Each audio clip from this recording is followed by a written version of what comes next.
हम पिछले वीडियोस में धर्म सुधार आंदोलन के बारे में चर्चा कर रहे थे। आज के इस वीडियो में उसी टॉपिक को आगे बढ़ाते हुए हम धर्म सुधार आंदोलन का क्या प्रभाव पड़ा या इसके क्या परिणाम रहे, या यूँ कहें कि इसने उस समय के समाज, धर्म, राजनीति को किस प्रकार प्रभावित किया, इस दृष्टिकोण से इस विषय को देखने का प्रयास करेंगे। धर्म सुधार आंदोलन लगभग 150 वर्षों तक यूरोप में यह आंदोलन चला था, क्योंकि 16वीं सदी के प्रारंभिक सालों से ये आरंभ हुआ और लगभग 1650 ईस्वी तक यह आंदोलन यूरोप में उसी रूप में चलता रहा। और इस दौरान बहुत सारे धर्म सुधारक उत्पन्न हुए और वे सब अपने अपने तरीके से अपने अपने देशों की परिस्थितियों को देख करके अपने अपने तरीके धर्म सुधार के लिए अपनाते थे। तो सुधारकों के विचारों में मतभेद भी था, उनके जो साधन थे, तरीके थे, उनमें भी भिन्नता थी। तो इस तरह से इस आंदोलन को हम पाते हैं कि इस लगभग 1.5 सदी के काल में जो सुधार आंदोलन हुआ, इसने बहुत सारे उतार चढ़ाव देखे और यह आंदोलन लगातार आम व्यक्ति को, जनसाधारण को प्रभावित करता रहा और प्रभावित भी इसने अलग अलग तरीके से किया। जैसा कि हम इसके जब आंदोलन के प्रभावों की बात करते हैं उसे स्पष्ट झलकता भी है। इसने मानव समाज को कई दृष्टिकोण से, कई पहलुओं से, कई क्षेत्रों में इसने प्रभावित किया है। यह आंदोलन चूंकि एक धार्मिक आंदोलन था, लेकिन इसका प्रभाव बहुत ही व्यापक था। हर क्षेत्र में, भले वो राजनीति हो चाहे आर्थिक हो, हर क्षेत्र में इसका प्रभाव देखने को मिलता है। इसका प्रभाव मानव समाज के बहुमुखी क्षेत्र में दृष्टिगत होता है, अर्थात कई क्षेत्रों में, जैसा कि मैंने अभी बताया कि भले वो आर्थिक हो चाहे राजनीतिक हो, धार्मिक तो था ही निश्चित रूप से, तो विभिन्न क्षेत्रों को इसने प्रभावित किया था। इस आंदोलन का प्रमुख रूप से, चूँकि ये धार्मिक आंदोलन था, जैसा कि नाम से ही ज्ञात होता है, तो धर्म पर इसका प्रभाव पड़ना स्वाभाविक ही था। और सबसे पहले यूरोप में, जैसा कि हमें पता है, कैथोलिक धर्म प्रमुख था और इसका जो प्रभाव पड़ा उससे इस कैथोलिक धर्म और उसके जो पोप था, सबसे जो मुखिया था धर्म का, उसकी सार्वभौमिकता समाप्त हो गई। उसका जो वर्चस्व था वो एक तरह से खत्म हो गया और ईसाई धर्म मुख्य रूप से कैथोलिक और प्रोटेस्टेंट 2 शाखाओं में विभक्त हो गया। यूरोप के सारे देश अब पोप की जो प्रभुता थी उससे मुक्त हो चुके थे।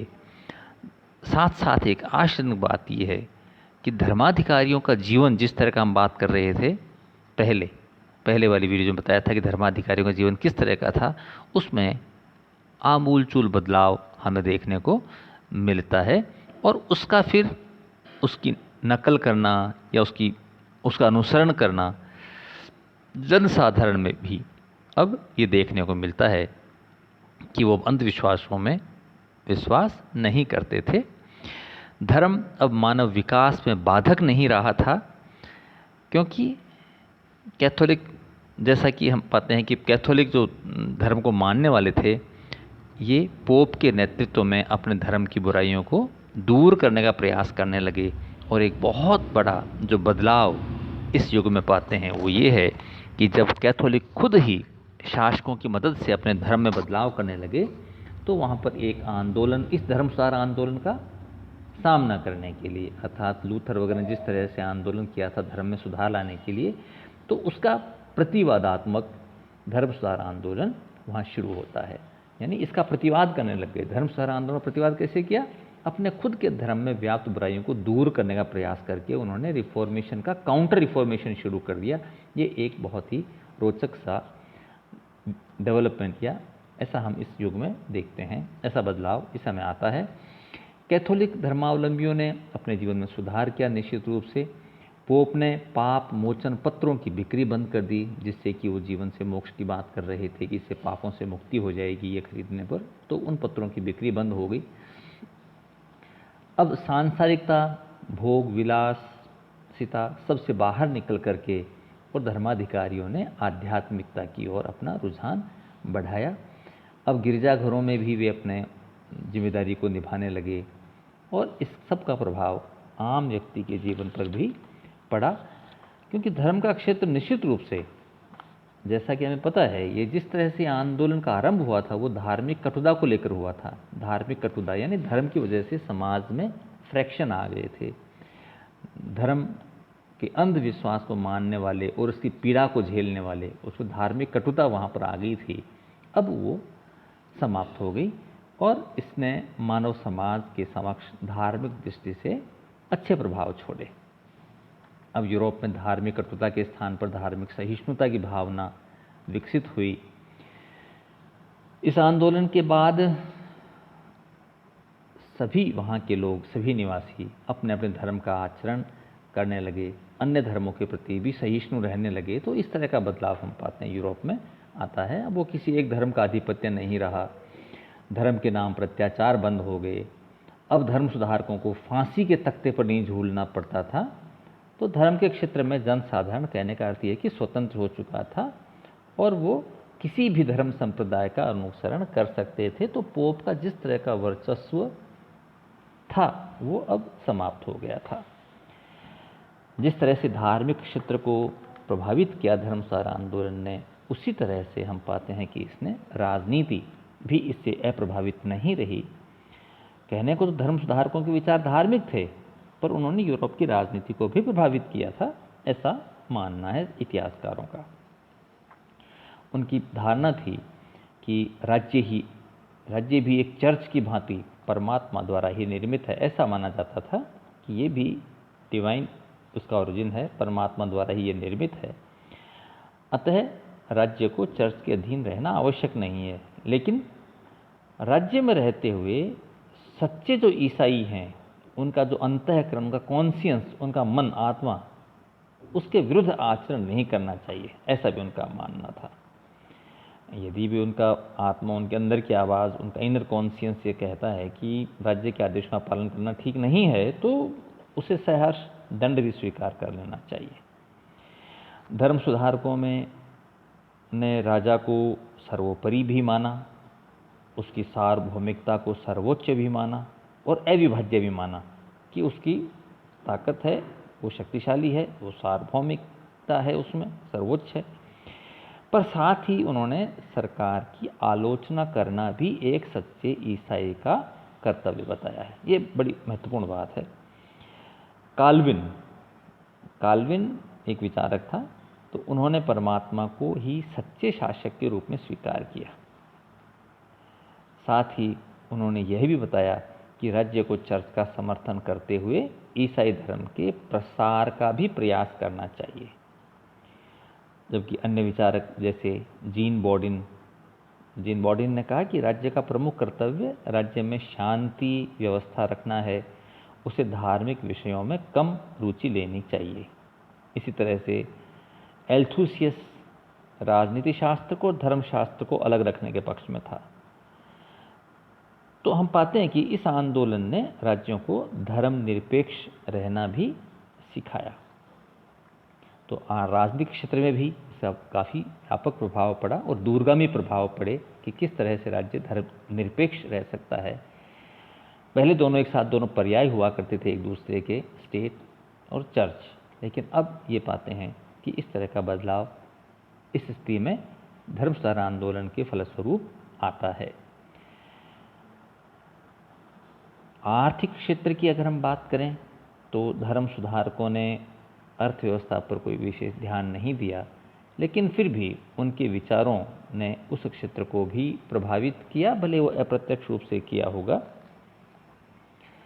धर्म सुधारकों ने ये बताया कि धर्माधिकारियों को धन संचय नहीं करना चाहिए क्योंकि जिस तरह से उस समय धर्माधिकारी, पोप, बिशप वगैरह धन संचय में लग गए थे, पाप मोचन पत्र बेच करके धन कमा रहे थे, जागीरें जुटा रहे थे, ज़मीन संपत्ति जुटा रहे थे, तो ये कहा गया कि वे धन उनको आध्यात्मिकता से हटाकर सांसारिकता की तरफ ले जाता है, उन्हें भौतिकवादी बनाता है। अतः धर्म सुधारकों ने पोप और अन्य धर्माधिकारियों को कई आर्थिक अधिकारों से वंचित कर दिया और उन्हें धनवान बनने से रोका। इस तरह से पूंजी का संचय जो धर्माधिकारियों के पास हो रहा था, वो इस धर्म सुधार आंदोलन के परिणामों के फलस्वरूप उस पर रोक लग गई। शिक्षा, विज्ञान, साहित्य में भी हम इस क्षेत्र में काफ़ी बदलाव पाते हैं। भले ही वो कैथोलिक हों चाहे प्रोटेस्टेंट हों, सभी विचारकों या सभी जो धर्म के अलग अलग सेक्ट थे, पंथ थे, उनका प्रभाव इस क्षेत्र में पड़ता है। मार्टिन लूथर एक बहुत बड़े धर्म सुधार आंदोलन के प्रणेता भी थे। इन्होंने आंदोलन को भी आगे बढ़ाया काफ़ी।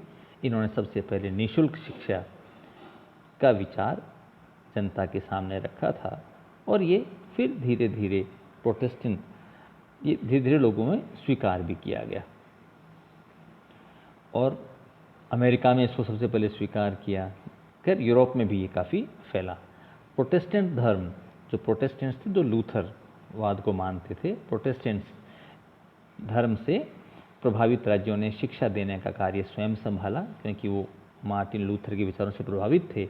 जबकि कैथोलिक धर्म से प्रभावित राज्यों ने शिक्षा को गिरजाघरों के ही अधिकार क्षेत्र में रखा, अर्थात चर्च वगैरह हैं वो ही शिक्षा देने का कार्य करेंगे। जबकि प्रोटेस्टेंट्स लोग थे वो मार्टिन लूथर के अनुसार शिक्षा देने का कार्य करने लगे, क्योंकि वो मार्टिन लूथर के विचारों से प्रभावित थे। इस आंदोलन के बाद शिक्षा का विस्तार खूब हुआ और बहुत सारे विश्वविद्यालय वगैरह स्थापित हुए। विश्वविद्यालयों में बहुत सारे विषय पढ़ाए जाते थे। राजनीति शास्त्र का अध्ययन काफ़ी प्रमुख विषय के रूप में इसका अध्ययन किया जाने लगा। छापे खाने का आविष्कार हो चुका था। विभिन्न धर्मों के विभिन्न विचारों के साहित्य का खूब छपना और प्रसार होने लगा था। लोगों तक ऐसे ग्रंथ पहुंचने लगे थे। बहुत सारी पुस्तकें प्रकाशित हुई। यूरोप में कई जगह विशाल पुस्तकालय स्थापित किए गए। तो इस तरह का बदलाव हम पाते हैं कि यूरोप में काफ़ी शिक्षा क्षेत्र में बदलाव हुआ, साहित्य सृजन बहुत हुआ, वैज्ञानिक आविष्कारों से जन साधारण का दृष्टिकोण बदला, नई नई खोज होने लगी, लोगों का दृष्टिकोण वैज्ञानिक बन गया, अंधविश्वासों से जन साधारण मुक्त हो गया। तो इस तरह के बदलाव हम शिक्षा, विज्ञान, साहित्य में पाते हैं, जिससे आम लोगों में जागरूकता भी आई और काफ़ी एक अच्छी स्थिति में अच्छा पॉजिटिव सकारात्मक बदलाव हम यूरोप में इस आंदोलन के फलस्वरूप पाते हैं। तो धर्म सुधार आंदोलन का बहुत बड़ा योगदान रहा कि इसमें भले वो राजनीति हो, चाहे धार्मिक क्षेत्र हो, चाहे आर्थिक क्षेत्र हो, शिक्षा, साहित्य, कला का क्षेत्र हो, सभी क्षेत्रों को धर्म सुधार आंदोलन ने प्रभावित किया।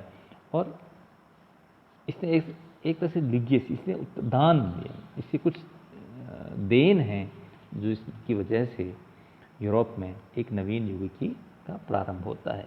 और मुख्य रूप से हम जब बात करते हैं प्रतिवादात्मक धर्म सुधार आंदोलन की, काउंटर रिफॉर्मेशन की, तो वो इसी का प्रभाव था कि किस तरह से जो धर्म में बुराइयां व्याप्त थीं, उनके खिलाफ जब धर्म सुधार आंदोलन हुआ तो धर्म की जो संस्थाएं थीं, चर्च और पोप, उन्होंने अपने धर्म में शासकों की मदद से बदलाव करना चाहा। तो प्रतिवादात्मक धर्म सुधार आंदोलन इसकी एक बहुत महत्वपूर्ण इसका परिणाम था। तो इन संदर्भों में हम इन बिंदुओं के आधार पर हम निश्चित रूप से धर्म सुधार आंदोलन के प्रभाव क्या थे इसकी व्याख्या कर सकते हैं और इसके प्रभावों को समझ सकते हैं।